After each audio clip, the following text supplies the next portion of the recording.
विपक्ष को ध्यान पर आपत्ति है, विपक्ष को ध्यान के दिखने से आपत्ति है। क्यों आखिर विपक्ष का ध्यान प्रधानमंत्री नरेंद्र मोदी के इस ध्यान पर इतना ज़्यादा है? वो ध्यान आपका पूरा नेशनली टेलीवाइज हो रहा है, जबकि ऑफिशियली कैंपेनिंग खत्म हो चुकी है। तो इस निहित राजनीतिक स्वार्थ की वजह से अपोजिशन पार्टीज ने ऑब्जेक्शन उठाया, जो कि वाजिब है। ठीक, बहुत सारे ऐसे विपक्ष के नेता हैं, मैं नाम लिए बिना बोलूँगा, वो छुट्टी मनाने चुनाव के बाद थाईलैंड जाते हैं, तो अब वहाँ पे कैमरे नहीं जा सकते, तो इसलिए जो है वो उसके वीडियो नहीं आते। यहाँ पे तो जा सकते हैं, इसलिए उसके वीडियो आ गए। अगर प्रधानमंत्री नरेंद्र मोदी अपने एक समय को अगर विवेकानंद रॉक में जाकर उसे राजनीतिक रूप से इस्तेमाल करने की कोशिश कर रहे हैं, विपक्ष का ये आरोप हो, तो विपक्ष भी इस समय को किसी तरह का इस्तेमाल कर सकता था ना। उस ध्यान पर एतराज जताने की बजाय राहुल गांधी या विपक्ष के कोई बड़े नेता मल्लिकार्जुन खड़गे वो चले जाते, किसानों के बीच में बैठ जाते जाकर के खरियान में, अब कहते मैं यहाँ बैठूंगा 24 घंटे। जब विपक्ष ये कह रहा है कि ये तो चौथे दौर में चुनाव हार चुके हैं, 300 सीटें हमको आ गई हैं, तो क्या नरेंद्र मोदी जो वहां से ध्यान करेंगे, वो पड़ा हुआ वोट वो ऐसी शक्ति पहुंचेगा कि वो ईवीएम का वोट पाट के बीजेपी के पक्ष में आ जाएगा उनके ध्यान साधना से? क्या ऐसा हो सकता है? क्या कोई कहीं बैठकर किसी भी तरह का ध्यान करे, पूजा करे, मस्जिद में जाए, मंदिर में जाए, किसानों के पास बैठे, नदी में तैरे, इस पर किसी भी तरह की आपत्ति हो नहीं सकती कानूनी तौर पर, ना आचार संहिता का ये किसी तरीके से चुनाव आयोग की उल्लंघन है। नमस्कार, अमर उजाला पर आपका स्वागत है। मैं हूं उत्कर्ष चतुर्वेदी और आप देख रहे हैं आपका पसंदीदा कार्यक्रम खबरों के खिलाड़ी। खबरों के खिलाड़ी वो शो जिसमें लगातार हम हफ्ते की सबसे बड़ी चुनावी गतिविधियों या राजनीतिक गतिविधियों पर बात करते हैं।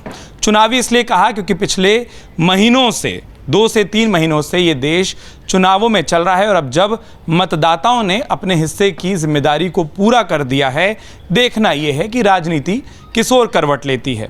बस चंद घंटों की बात है और देश को एक नई सरकार मिलने वाली है और उससे पहले हर कोई अपने अपने स्तर पर जतन करता है, संपर्क करता है, सोचता है कि क्या करें, कोई ध्यान करता है और ऐसा ही एक ध्यान इस देश के सबसे बड़े ध्यान का कारण बन गया है।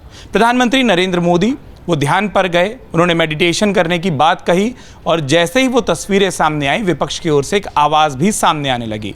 विपक्ष को ध्यान पर आपत्ति है, विपक्ष को ध्यान के दिखने से आपत्ति है।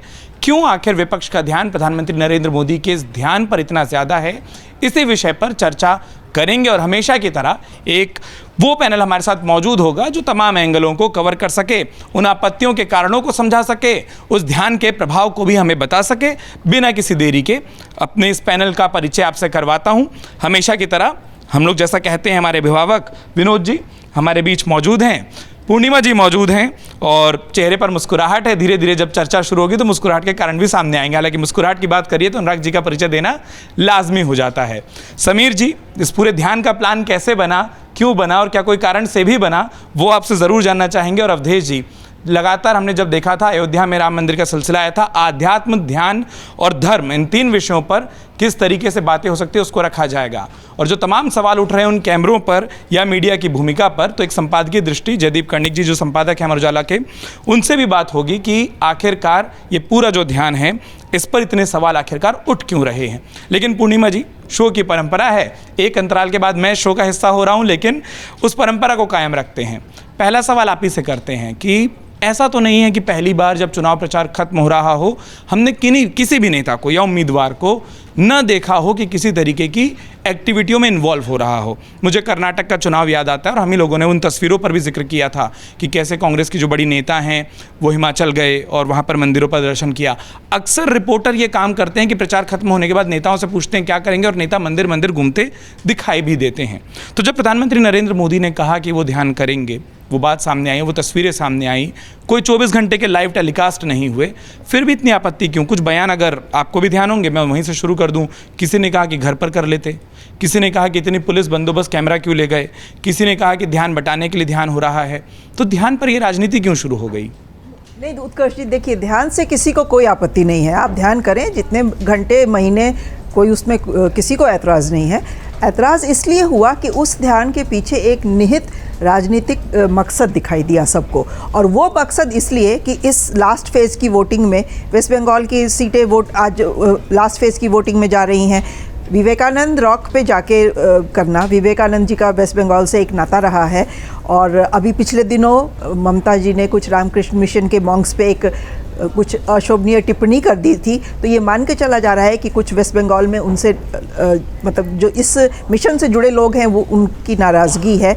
तो और उस वक्त में मोदी जी का विवेकानंद रॉक पे जाके मेडिटेशन करना, तो उससे दोनों चीज़ें थोड़ी कहीं ना कहीं कनेक्टेड लगता है कि दिख रही हैं कि बिना कैंपेनिंग किए, बिना कुछ बोले मोदी जी वो जो नाराज़ वोटर शायद है वेस्ट बंगाल में, जो टीएमसी की नेता से नाराज़ हो गया है, उसको अपनी तरफ लुभाने की कोशिश है। और चूँकि कैंपेनिंग तो फॉर्मली ख़त्म हो गई है, तो उसके बाद ये करना, अच्छा उसमें भी कोई हर्ज नहीं था, वो विवेकानंद रॉक पे जाके करते, लेकिन पूरी टीम की मतलब कैमरा टीम की फौज ले जाके करना, और वो टीम इतना क्लोजली उनके मेडिटेशन पे फोकस कर रही है कि उनके हाथों के पोज पे भी उनकी क्लोजअप आ रही है और उनके हाथ के बाल इतने ज़्यादा प्रोमिनेंटली क्लोजअप में दिखाई दे रहे हैं।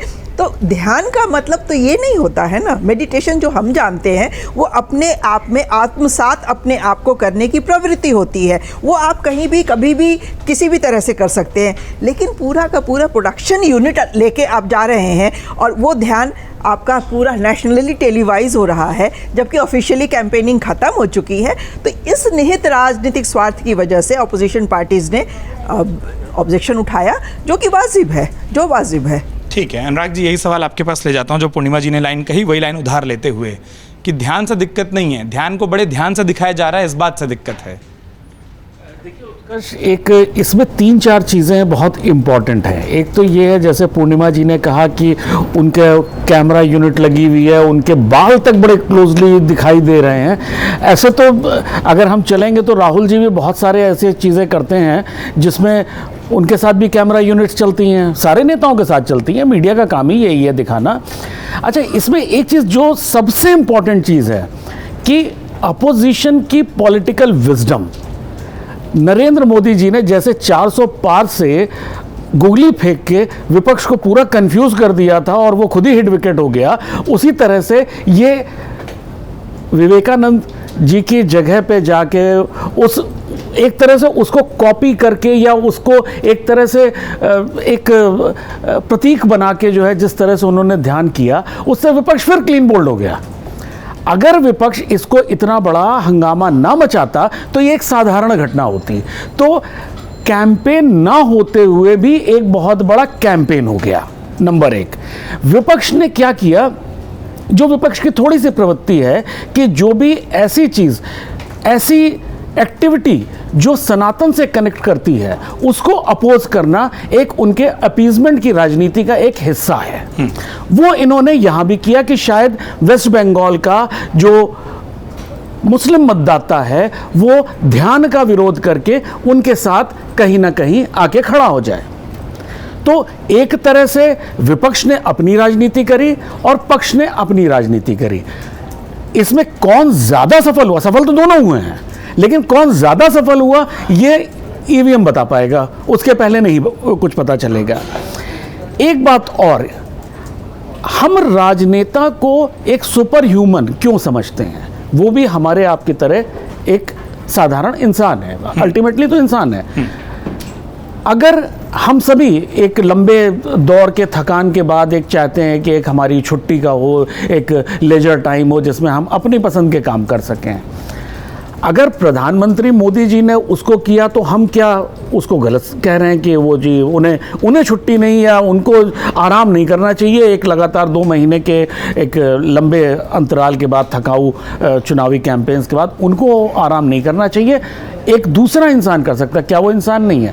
इसी तरह बहुत सारे ऐसे विपक्ष के नेता हैं, मैं नाम लिए बिना बोलूँगा, वो छुट्टी मनाने चुनाव के बाद थाईलैंड जाते हैं, तो अब वहाँ पे कैमरे नहीं जा सकते तो इसलिए जो है वो उसके वीडियो नहीं आते। यहाँ पे तो जा सकते हैं इसलिए उसके वीडियो आ गए। तो उसमें अगर कांग्रेस को ऐसा लगता है कि वहाँ के भी वीडियो रिलीज़ किए जाने चाहिए तो करें, वो उनकी चॉइस है। लेकिन यहाँ पे एक ध्यान, एक मैसेज भी है कि सनातनी पद्धति, पहले प्रधानमंत्री ने योग पे फोकस किया, योग को इंटरनेशनली फेम दिलाया, पहले से था उसका, लेकिन उन्होंने उसको एक नए लेवल पे पहुंचाया। अब उन्होंने ध्यान को इस तरह से एक नए लेवल पे ले जाने की कोशिश कर रहे हैं। एक चीज और भी है, एक ये उनकी लोकप्रियता की विपक्ष को भी तारीफ करनी चाहिए कि उन्होंने जाके लक्षद्वीप में 3 फोटो खिंचाई और एक देश की इकोनॉमी खतरे में आ गई। छोटा सा उसके बाद में हाँ जी वो देश आपके फोल्ड से बाहर निकल गया। वो जैसे इन्होंने कहा कि जैसे योग को प्रधानमंत्री जी ने पॉपुलराइज किया ग्लोबली, उसी तरह ध्यान को भी कर दिया। अरे योग और ध्यान जैसी चीजें तो हजारों हजार साल से भारत उसमें हमेशा से लीड लेता रहा है और विश्व उसको पहचानता है। वो तो वही कहने वाली बात हो गई ना कि जब तक एटनबरो की फिल्म नहीं आई थी गांधी जी को कोई नहीं जानता था दुनिया में। वैसे ही है कि योग ध्यान को कोई नहीं जानता था जब तक मोदी जी ने उसको कैमरे पे नहीं दिखाया। मैं अनुराग जी उसको एक नए लेवल पे लेके ठीक है। समीर सर आ जाते हैं आपके पास, और वही जो मैंने शुरू में भी इंट्रोडक्शन में कहा था, क्या सोच समझकर टाइमिंग के हिसाब से कौन सा चरण कहाँ पर है, उसका क्या प्रभाव पड़ेगा, ये पूरा का पूरा प्रधानमंत्री नरेंद्र मोदी का कार्यक्रम उस हिसाब से तय किया गया कि 7वें चरण के मतदान पर प्रभाव पड़े। और वही वाली बात जो अभी अनुराग जी ने भी कहा कि चाहते न चाहते वो एक डिवाइडेशन उसमें भी दिख गया। देखिए, प्रधानमंत्री मोदी की अगर राजनीति आप शुरुआत से देखोगे तो मुझे लग रहा है इससे बहुत आश्चर्य नहीं होगा। 2001 में जब प्रधानमंत्री गुजरात के मुख्यमंत्री बने थे, अभी तो प्रधानमंत्री जब पहली बार मुख्यमंत्री बने तो उन्हें उपचुनाव लड़ना था, वो विधायक नहीं थे। तो राजकोट की वजूभाई वाला की जो सीट थे विधायक थे, उन्होंने वो सीट खाली की थी। उसके लिए जब चुनाव लड़े और जब चुनाव प्रचार खत्म हुआ, एक दिन का गैप था वोटिंग के पहले, दूसरे दिन नरेंद्र मोदी चले गए थे सोमनाथ मंदिर। विपक्ष ने उस समय, कांग्रेस ने यह बात की आपत्ति उठाई थी उस समय भी कि भाई वो चुनाव प्रचार वहाँ बैठकर कर रहे हैं। मोदी ने कहा था ये मेरा आस्था का प्रश्न है, आज वोटिंग कल होने वाली, मेरे पास एक दिन का खाली था, मैं शांत समय कहीं बिताना चाहता था, तो मुझे लगा कि मुझे वहाँ शांति मिलेगी, इसलिए सोमनाथ के मंदिर में आया हूँ, इसे राजनीतिक दृष्टि से ना देखा जाए। उसके बाद जब दूसरा चुनाव प्रधानमंत्री मोदी ने लड़ा, उस समय भी वो गुजरात के 4 मंदिरों को दर्शन करने निकल गए थे।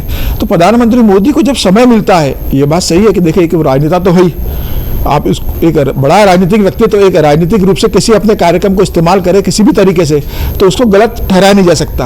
अगर प्रधानमंत्री नरेंद्र मोदी अपने एक समय को अगर विवेकानंद रॉक में जाकर उसे राजनीतिक रूप से इस्तेमाल करने की कोशिश कर रहे हैं, विपक्ष का ये आरोप हो, तो विपक्ष भी इस समय को किसी तरह का इस्तेमाल कर सकता था ना। राहुल गांधी इस समय को इस्तेमाल कर सकते थे, ममता बनर्जी इस्तेमाल कर सकती थी, विपक्ष के दूसरे नेता इसको इस्तेमाल कर सकते थे। ये आपके ऊपर है कि वो जो आपको दिन मिला हुआ है उसको आप कैसे इस्तेमाल कर रहे हो। मेरा यह कहना है कि अगर विपक्ष को प्रधानमंत्री के इस पर आपत्ति है तो उन्हें अपने समय का सदुपयोग करना चाहिए था, इस संदर्भ में कोई दो राय नहीं। लेकिन प्रधानमंत्री मोदी का 2018 का मैं एक इंटरव्यू याद दिलाऊंगा, उन्होंने एक फॉरेन की एजेंसी को दिया था। वो इंटरव्यू बहुत ज़्यादा चर्चा में नहीं आया था, उसमें उन्होंने बहुत महत्व की बात बोली थी। जब प्रधानमंत्री से पूछा था उस एजेंसी ने कि क्या आप हिंदू धर्म और हिंदुत्व को राजनीति के केंद्र में लेकर आते हैं, तो प्रधानमंत्री ने कहा था कि भाई मैं हिंदू हूँ, मैं चाहता हूं कि भारत के अंदर जितने मंदिर में जाने वाले लोग हैं, जो धार्मिक लोग हैं, वो भारतीय जनता पार्टी को वोट करें। और इस बात के बाद 2019 के जब सरकार बनकर आई प्रधानमंत्री मोदी की, तो मोदी जी ने बहुत पार्टी के संगठन में बहुत करीबी लोगों से कहा है कि हमारे मिशन के अंदर मंदिर का मिशन होना चाहिए। जितने लोग हिंदुस्तान के अंदर मंदिरों में जाते हैं, हमें ये सुनिश्चित करना चाहिए कि जैसे जैसे लोग मंदिर में जाएं, वैसे वैसे भारतीय जनता पार्टी का वोट बैंक बढ़े। उस समय यह था कि जितने मंदिर लोग जाते थे उसका सिर्फ 10 से 12% लोग भारतीय जनता पार्टी के वोटर थे। मोदी ने कहा कि हर मंदिर जाने वाला आदमी हर भारतीय जनता पार्टी का वोटर होना चाहिए, हमें मंदिर मिशन को वहां पर लेकर जाना है। राम जन्म मंदिर ने इसमें बड़ी भूमिका निभाई है। और मोदी जी जब से भारतीय राजनीति में आए, जब से मतलब दिल्ली में तौर से, गुजरात में तो गुजरात में ही लोकप्रिय थे, पूरा हिंदुस्तान उस रूप से पहचानता नहीं था। आप देखिए 2014 के बाद प्रधानमंत्री मोदी का ये रहा है कि उन्होंने मंदिर मिशन को एक मोड़ में लेकर आए कि धार्मिकता लोगों में बढ़े, धार्मिक लोग जैसे बढ़ेंगे तो भारतीय जनता पार्टी के प्रति लोगों का जुड़ाव बढ़ेगा और आखिरकार वो लोग भारतीय जनता पार्टी के वोट बैंक में कन्वर्ट हो गए। तो ये प्रधानमंत्री मोदी की स्ट्रेटेजी है, भारतीय जनता पार्टी की स्ट्रेटेजी रही है। मुझे लगता है कि अगर राजनीतिक रूप से भी प्रधानमंत्री इसको इस्तेमाल कर रहे हैं बिना बोले, तो ये कर सकते हैं। इसमें कहीं ऐसा तो लिखा नहीं है चुनाव आयोग के इसमें कि आप कहीं जाकर ध्यान नहीं कर सकते। चुनाव आयोग की जो गाइडलाइन है, जो आदर्श आचार संहिता है, उसका तो कहीं उल्लंघन नहीं कर रहा है मुझे लगता है। तो जब प्रधानमंत्री इस चीज को इस्तेमाल कर सकते हैं तो विपक्ष को भी ये करने का अधिकार है। विपक्ष उन पर ये आरोप लगाने से बेहतर है कि विपक्ष उस समय का सदुपयोग वो अपने पक्ष में भी कर सकता है। विनोद सर, यही सवाल लेकर आया था जो चर्चा चल रही है कि चुनाव आयोग की गाइडलाइन पढ़ लीजिए, कहीं इस तरीके के ध्यान पर कोई रोक तो है नहीं, नियमों के हिसाब से कुछ गलत हो नहीं रहा, तो फिर ये जो चिंताएं हैं, और वही जो समीर जी ने कहा कि ये इक्वल अपॉर्चुनिटी सबके लिए थी, कोई और भी ध्यान पर कर लेता और कोई और भी मंदिर जा सकता था, अब कोई जा रहा है उस पर चिंता जताना, ये कितना सही कितना गलत? चुनाव आयोग की जो गाइडलाइन है उसमें कहीं से भी किसी भी तरह का कोई उल्लंघन नहीं है मोदी जी के ध्यान लगाने पर, और वो उसमें कोई ऐतराज़ भी नहीं, कम से कम मुझे तो कोई ऐतराज़ नहीं है। और तकनीकी रूप से किसी तरह का उसमें एतराज़ इसलिए भी नहीं है कि भाई वो अगर कन्याकुमारी में ध्यान लगा रहे हैं या वो केदारनाथ में लगा रहे हैं या वो लोक कल्याण मार्ग में लगा रहे हैं, उसमें क्या दिक्कत है? वो 1 दिन का समय या 2 दिन का समय उसका अपने सदुपयोग करना चाहते हैं। कोई मान लीजिए पब में जा कर के अपना एंजॉय करता है, कोई कहीं पर्यटन स्थल पर चला जाता है, कहीं चला जाता है, उसका अधिकार है। तो ये इसमें कोई विषय नहीं है। अब रही बात कि कैमरे, तो मीडिया कोई भी इवेंट होगा तो मीडिया तो जाएगा ही और उसको दिखाएगा। अब मोदी जी ये कैसे कह सकते हैं कि मुझे मत दिखाओ? ये चुनाव आयोग या तो कहे कि साहब इसको मत दिखाइए क्योंकि वोटिंग हो रही है, लेकिन अब उसका कोई मायने नहीं रह गया उस तरह की प्रतिबंध का, क्योंकि जब आप 7 फेज में 8 फेज में चुनाव होता है, 6 फेज में, तो कहीं वोटिंग हो रही होती है और कहीं प्रचार हो रहा होता है और लाइव टेलीकास्ट होता है। तो जहां वोटिंग हो रही होती है वहां भी भाषण दिखाई पड़ते हैं, चाहे वो मोदी जी का भाषण हो, चाहे राहुल जी का भाषण हो, चाहे किसी का हो। मान लीजिए कि एक फेज में 70 सीट 90 सीटों में चुनाव हो रहे हैं, बाकी देश में तो प्रचार हो ही रहा है। तो ये जो गाइडलाइन है वो वाली, वो अप्रासंगिक हो गई है मेरे साथ, उसका कोई मतलब नहीं रहा। डिजिटल युग में उसका कुछ और निकालना चाहिए कि कैसे प्रभावित ना हो। रही बात इसकी कि मोदी जी की शैली को अगर आप ऑब्जर्व करें, वो ऑप्टिक्स का बहुत बेहतर इस्तेमाल करते हैं। इसमें जैसा अभी एक उदाहरण इन्होंने समीर जी ने दिया कि जब वो 2001 में सोमनाथ वाला उदाहरण दिया, गुजरात में बहुत अच्छे से करते थे वो, और चूंकि गुजरात में राज्य स्तर पे होता था तो नेशनल लेवल पे इतना हाईलाइट नहीं होता था। आप याद कीजिए, ये तो चुनाव का समय है, 2013 के 15 अगस्त को मनमोहन सिंह लाल किले झंडा फहरा रहे थे और मोदी जी राजकोट के एक कॉलेज में झंडा फहरा रहे थे समानांतर, जबकि आज तक कभी किसी मुख्यमंत्री ने समानांतर झंडा नहीं फहराया। समय में बदलाव किया जाता, समय बदला, और पीछे लाल किले का वो, हाँ, और चैनल्स की वो स्क्रीन में आधे में मनमोहन सिंह जी दिखाए जा रहे थे, आधे में मोदी जी दिखाए जा रहे थे। ये भी ऑप्टिक्स था उस समय, और इसको बाकायदा बजाय इसकी आलोचना करने के कि भाई जब पूरे देश में एक समय पर 7:30 बजे प्रधानमंत्री फहराते हैं झंडा, उस वक्त कोई मुख्यमंत्री क्यों फहराएगा? इसकी सबने सराहना की, क्या मास्टर स्ट्रोक है, बहुत तालियां बजी, बहुत। तो चूंकि उस वक्त जो है मोदी जी एक देश के स्तर पर, राष्ट्रीय स्तर पर बिल्कुल उभरते हुए आ रहे थे, तो वो भी ऑप्टिक्स का उन्होंने इस्तेमाल किया। फिर 2013 में 19 में वो केदारनाथ चले गए ध्यान लगाने। हम लोग भूल रहे हैं, अभी विवेकानंद जी बंगाल का जिक्र कर रही थी पूर्णिमा जी, जब पश्चिम बंगाल के चुनाव हो रहे थे 2021 में, तो मोदी जी बांग्लादेश की यात्रा पर थे और वो मथुरा मंदिर में जाकर उन्होंने प्रार्थना की थी, और उस दिन भी पोलिंग हो रही थी एक फेस की बंगाल में, और उस पर भी बड़ा ये होता कि वो, जबकि बांग्लादेश कई बार गए, लेकिन मथुरा मंदिर वो उसी टाइम गए जब चुनाव चल रहे थे। ये जरूर है कि उनके ध्यान का जो समय होता है वो चुनाव के टाइम ज़्यादा होता है। 5 साल में बीच में कहीं आपने नहीं सुना होगा कि मोदी जी वहाँ चले गए, मंदिर गए, अर्चना की, पूजा की, सब जगह गए, लेकिन इस तरह का ध्यान चुनाव के समय। अब ठीक है, उसमें कोई आपत्ति मैं तो नहीं करता हूँ, अब वो ये उनकी चॉइस है, किसी की भी चॉइस हो सकती है, वो कब ध्यान लगाए कब न लगाए, उसकी व्यक्ति की अपनी चॉइस हो सकती है। विपक्ष की जहाँ तक बात है कि विपक्ष क्यों आपत्ति कर रहा है, भाई विपक्ष 2 तरीके हो सकते हैं, या तो विपक्ष शांत होकर के वो भी पैरेलल कोई अपना कार्यक्रम करे जी, वो उसको करे, या आपत्ति करे। तो विपक्ष ने बजाय समानांतर कोई कार्यक्रम करने के आपत्ति करने वाला रास्ता चुना। हालांकि उसकी आपत्ति का कोई मतलब नहीं निकलता है, क्योंकि आप जाके चुनाव आयोग में आपत्ति दर्ज कराया है, बोलिया है, कहा है, बयान दे दिया, लेकिन जो होना था वो तो हो ही रहा है ना, तो उस आपत्ति का क्या मतलब है? बेहतर होता, मैं तो बिल्कुल इस राय का बेहतर होता कि मोदी जी के ध्यान पर एतराज जताने की बजाय, क्योंकि पहले भी कई बार जता चुके हैं आप एतराज, कुछ निकलता नहीं है, उस ध्यान पर एतराज जताने की बजाय राहुल गांधी या विपक्ष के कोई बड़े नेता मल्लिकार्जुन खड़गे वो चले जाते, किसानों के बीच में बैठ जाते जाकर के खरियान में, अब कहते मैं यहाँ बैठूंगा 24 घंटे। किसी दूसरे तरीके की एक तरीके रणनीति कर सकते हो, जैसे बीपी सिंह ने किया था। जब बीपी सिंह प्रधानमंत्री बने और 1 जनवरी आई नया साल, तो दिल्ली की झुग्गी बस्तियों में चले गए थे और उन्होंने कहा कि मैं यहाँ नया साल बनाऊंगा, जैसे अक्सर मोदी जी चले जाते हैं सेना के बीच में दिवाली मनाने। तो ये ऑप्टिक्स नेता लोग करते रहते हैं मैसेज देने के लिए। तो बेहतर, मैं तो खुद इस बात का हूँ कि बेहतर होता कि विपक्ष ऐतराज करने की बजाय इससे बड़ी लकीर खींचता, जो लकीर मोदी जी ने ध्यान के रूप में खींची है, अगर उससे बड़ी लकीर राहुल गांधी या मल्लिकार्जुन खड़गे या अखिलेश यादव या कोई भी नेता खींचता तो ज्यादा उसका बेहतर मैसेज जाता, और वो ज्यादा बेहतर दिखता। अवधेश जी, वही सवाल जो भी विनोद जी बीच में बोल रहे थे, उस लाइन को मैं सवाल के तौर पर नहीं, मैं झगड़े के लिए नहीं, मैं तो इसलिए जानना चाहता, जैसे उन्होंने कहा कि ध्यान का भी कब लगाना है इसका बड़ा ध्यान रखा जाता है कि 5 सालों में वो तस्वीरें कम आती हैं, लेकिन जब मतदान हो रहा है और उसके ऑप्टिक्स निकाले जा सकते हैं, उसके निष्कर्ष निकाले जा सकते हों, तब ऐसा ध्यान जरूर लगता है। देखिए, जो व्यक्ति धर्म के अनुसार आचरण करता है ना, उसी के अंदर साहस हो सकता है कि किसी साधना और तपस्या की स्थली पर जाकर के हम ध्यान करें, क्योंकि धर्म के जानकार को पता है कि हमारा एक जन्म नहीं है। हम तो एक स्टेशन की तरह गाड़ी चलती है, एक स्टेशन पर आज रुके हैं, फिर ये शरीर जाएगा, फिर दूसरा स्टेशन शुरू होगा और अंत में ईश्वर के पास पहुंचना है। तो उसमें अगर हमसे पाप हुआ तो फिर हम सामने क्या उत्तर देंगे?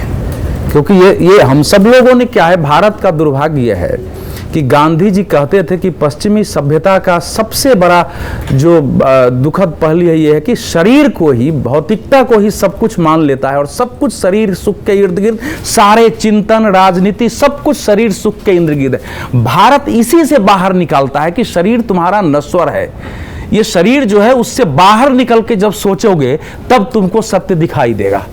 तो जो ध्यान है मनुष्य को, वो ध्यान उसी से बाहर निकल। दुर्भाग्य ये है कि हमारे देश में जो राजनीतिक नेतृत्व करता है वही इस देश को, वही इस सच्चाई को जो भारत की दुनिया को आज भी देन हो सकती है, उसको भूल गए हैं। तो ये समझ में नहीं आता है। अब इसमें देखिए, मैं 3-4 गीता के छोटे छोटे श्लोक हैं वो मैं पढ़ूंगा, उसके बाद शायद बहुत चीज़ें स्पष्ट होगी। पहले तो मैं, ये सब लोग बैठे हैं, इसको व्यंग मत मानिएगा, लेकिन हमारे यहाँ अगर कोई भी व्यक्ति, एक पापी भी धर्म का आचरण करता है या पूजा पाठ करता है, ध्यान लगाता है, उसके विरोध करने वाले के लिए किस शब्द का प्रयोग किया गया हमारे सभी धर्मशास्त्रों में, मैं आपके अमर उजाला के दर्शक श्रोता बड़े बुद्धिजीवी हैं, वो इसका अर्थ लगाएंगे और टिप्पणियां भी करेंगे कि ऐसे लोगों के लिए हमारे धर्मशास्त्रों में, हमारे महापुरुषों ने, हमारे देवी देवताओं ने क्या शब्द प्रयोग किया है जो लोग विरोध करे हैं, वो सब करें। मैं यहाँ करने के लिए नहीं बैठा हूं। दूसरा करता हूं, देखिए 2 श्लोक मैंने अभी गीता से निकाले हैं। उसमें एक यह है, अधर्मम धर्ममीति या मन्यते तमसा आवृता सर्वार्थन विपरीतांश बुद्धि स पार्थतामसी। अब वो कृष्ण अर्जुन को समझा रहे हैं।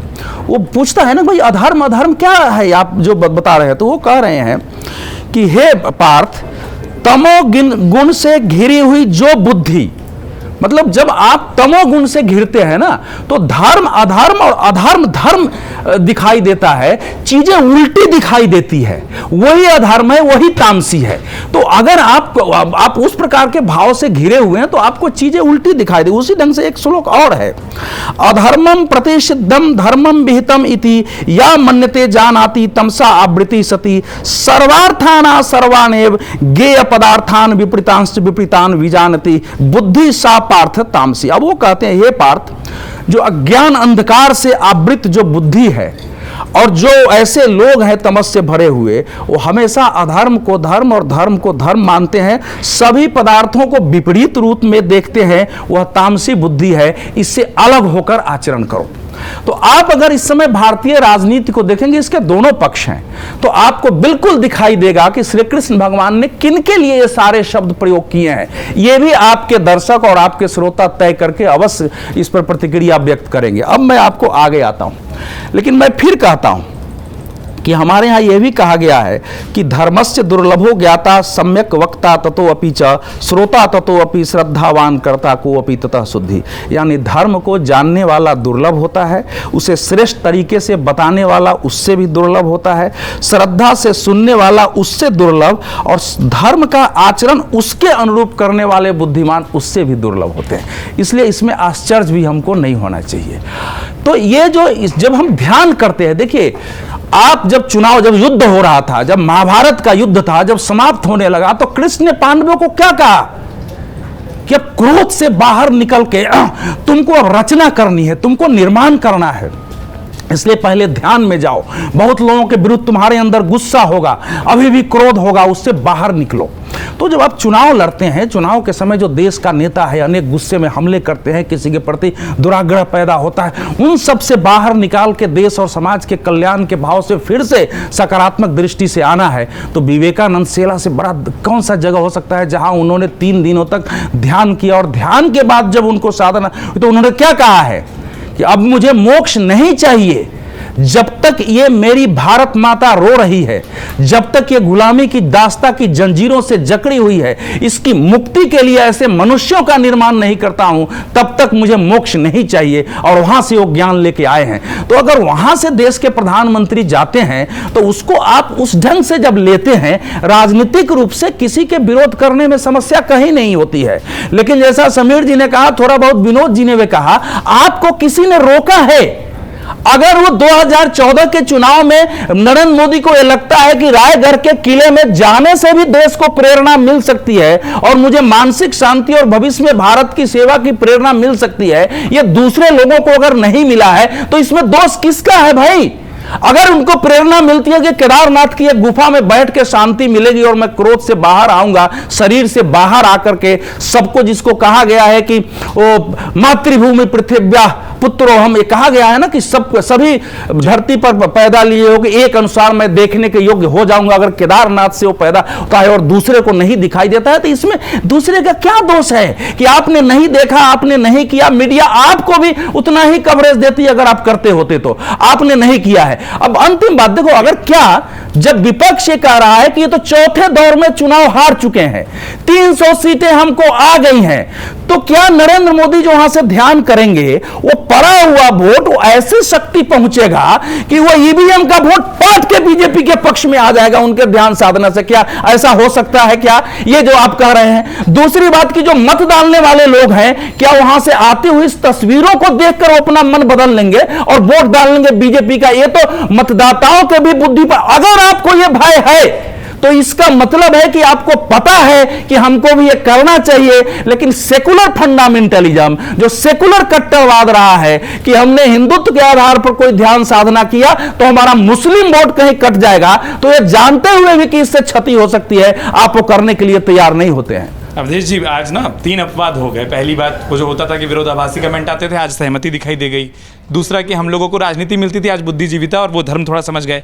लेकिन तीसरी बात, वो जो आपने सबसे पहले कहा था व्यंग नहीं होगा, वो आखिर में हो ही गया। अवधेश जी की बात से मैं कहीं असहमत नहीं हूँ।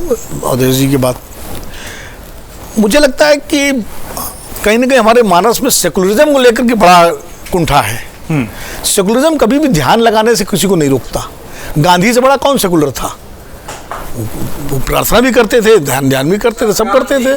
किसी रचना में सेकुलरिज्म शब्द नहीं। अरे भाई, दावे से कहता हूं नहीं। अरे गांधी जी, सुनिए सर, मुझे बोलना दीजिए आप। गांधी जी को नहीं ऐसे गांधी जी के नाम पर इस देश में मुझे किसी किताब में निकाल दीजिए कि गांधी जी ने सेकुलर और धर्मनिरपेक्ष शब्द का प्रयोग किया। अवधेश जी, ये जनसभा नहीं है। नहीं है, लेकिन बात करे दीजिए। गांधी जी के मुझे अपनी बात चलेगा, मुझे अपनी बात विनोद सर की बात, गांधी पर जब गांधी पर कभी बहस करनी हो तो उसमें अलग से कार्यक्रम कर रहेंगे और फिर वो उसमें भी कर लेंगे।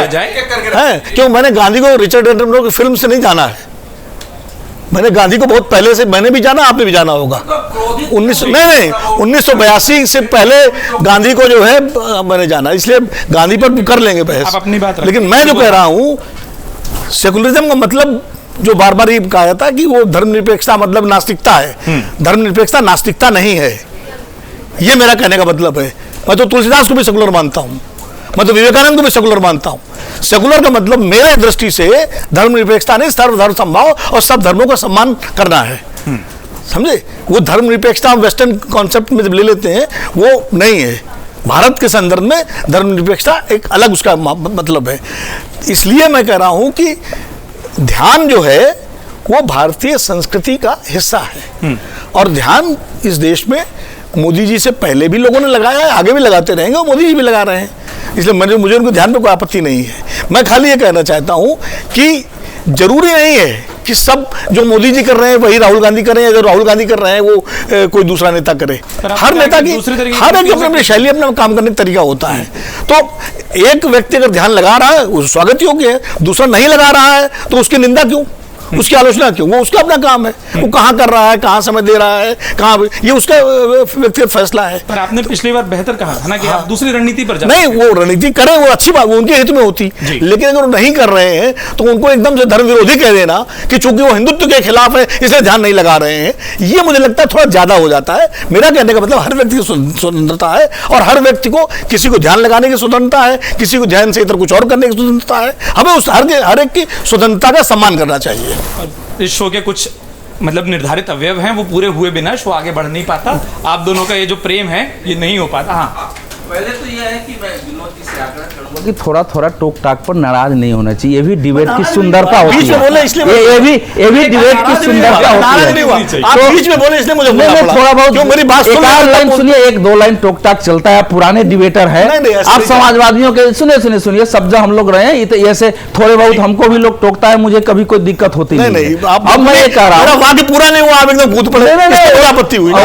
वो तो वाक्य पूरा हो जाने देते हैं। आपत्ति करिए, नाराज मत होइए, आपत्ति जरूर नहीं, करिए। नाराज में बिल्कुल नहीं। हाँ, आपत्ति जरूर मैं अभी आपके साथ फिर चाय पीऊंगा बैठ करके, नाराज ना आपत्ति हूं। का आपका अखबार आप कहते कि अब मैं ये कह रहा हूं कि सेकुलर फंडामेंटलिज्म शब्द मैंने प्रयोग किया है। सेकुलर के नाम पर कट्टरवाद, सेकुलरिज्म उन्होंने जो परिभाषा कहा 100% सही है। हमारे यहाँ सर्वधर्म संभाव है, धर्म विरोधी आचरण, नास्तिक होना वो नहीं है, लेकिन हमारे यहाँ वही कर दिया गया ना सेकुलर फंडा। आखिर मैं पूछ रहा हूँ कि राजेंद्र प्रसाद के बाद सोमनाथ का वो उद्घाटन करने गए, शिलान्यास भी करने गए, क्या इस देश के किसी राष्ट्रपति प्रधानमंत्री ने उसके बाद साहस किया ऐसा कुछ करने का नरेंद्र मोदी के पहले? तो ये सेकुलरिज्म के नाम पर यही फंडामेंटलिज्म और यही कट्टरवाद था, इसीलिए हम कह रहे हैं। नहीं तो हमारे यहाँ कोई भी किसी पद्धति से कोई इबादत करता है, हम लोग तो यही मानते हैं एकम सत्य विपदा बहुधा बदंती, कि विप्र जो है एक ही सत्य है, अलग अलग प्रकार से बोलते हैं, कोई किसी प्रकार से करेगा वही पहुंचता है, तो उस पर है। सेकुलर फंडामेंटलिज्म हमारे पॉलिटिक्स की बीमारी है, उस बीमारी से पॉलिटिक्स का बड़ा वर्ग अभी तक नहीं निकल पाया। ठीक है जदीप जी, चाहे वो सेकुलर फंडामेंटलिज्म हो, चाहे वो रिलीजियस फंडामेंटलिज्म हो, फंडामेंटलिज्म को आप एक पक्षी देखेंगे, वो कट्टर शब्द जो है अपने आप में समाज के लिए घातक है। आप जहां कट्टर हो जाते हैं वहां दूसरे विचार की गुंजाइश नहीं होती, चाहे आप सेकुलरिज्म को लेकर कट्टर हो, चाहे आप रिलीजियस कट्टरिज्म के हो। ये मेरा कहने का मतलब है। और दूसरी बात ये है कि अगर नरेंद्र मोदी जी ने राम मंदिर का उद्घाटन किया तो अच्छी बात है, उनकी वैचारिक प्रतिबद्धता थी, इसमें साहसी बात नहीं है। दूसरे की वैचारिक प्रतिबद्धता वो नहीं है, वो नहीं कर रहा है तो वो कायर हो गया, वो साहसी हो गया, ऐसा नहीं होता है। नरेंद्र मोदी जी की वैचारिक प्रतिबद्धता हिंदुत्व के प्रति है, उन्होंने किया। किसी की हिंदुत्व के प्रति नहीं है, उसे नहीं किया, वो भी साहसी है, वो भी साहसी है। इसलिए आप किसी को एक को साहसी कहें, दूसरे को कहें कायर, ये ठीक नहीं है। ठीक है। और ये मैं सवाल आपके पास यही ले जाना चाह रहा था कि कई बार इस देश की राजनीति में सही गलत की परिभाषाओं से इतर जो परसेप्शन बनते हैं, क्या ये माना जाए कि जो विरोध हुआ, विरोध से वो परसेप्शन ज्यादा चला गया, जहां इस बहस में अब हम आ गए हैं कि एक परसेप्शन की लड़ाई ये ज्यादा बन गई? ध्यान एकाग्र होने के लिए किया जाता है और ध्यान विचलित भी करता है। दोनों ही तस्वीरें हमारे सामने हैं। कोई एकाग्र होने के लिए ध्यान कर रहा है और वो ध्यान किसी को विचलित भी कर रहा है।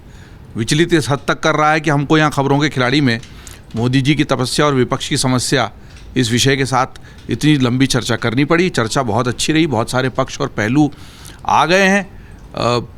मुझे लगता है कि आपने जो बात की कि धारणा बन जाती है, अवधारणा बन जाती है, परसेप्शन शब्द का आपने उपयोग किया।